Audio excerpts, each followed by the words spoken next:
Well, the issue is not just how much you spend. It also translates into the affordability of the program for the middle class or working families.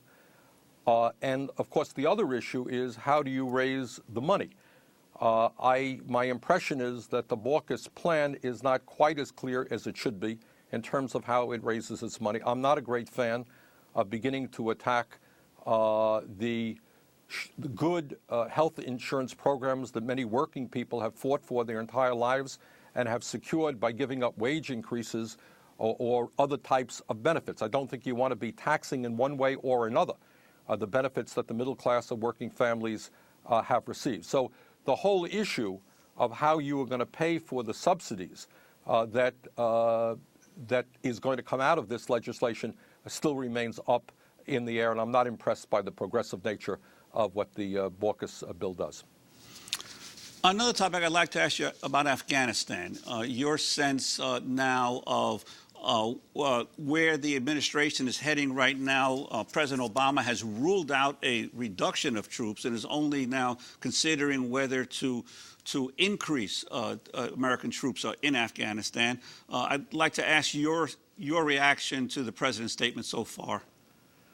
Well, I'm glad that he has, at least in a sense, signaled a timeout and wants to analyze where we're going to go from here. As you know, General McChrystal, I think, has indicated he thinks that we need 40,000 more troops. I think that that is a very, very, very bad idea.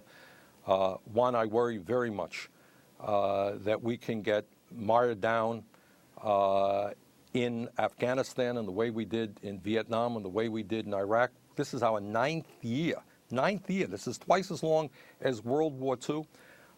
We are dealing with a government in Afghanistan which is widely regarded to be corrupt.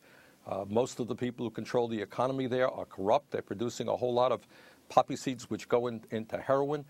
So before you start sending tens of thousands more American troops in there without, A, determining what is our goal.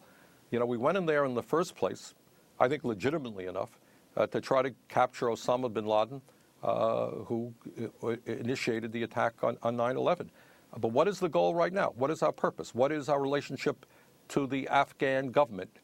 Are we getting the kind of multinational support that they need? What is our exit strategy? I mean, we're in there 9 years. Are we going to be in there 20 years, 30 years? Is it really necessary for us in the middle of the most serious economic decline since the Great Depression to be spending billions and billions of dollars more in Afghanistan? So we need a real national discussion on Afghanistan, which frankly has not happened, and it's got to happen in the Senate. So I'm certainly opposed to sending more troops in there, but we need to rethink our approach.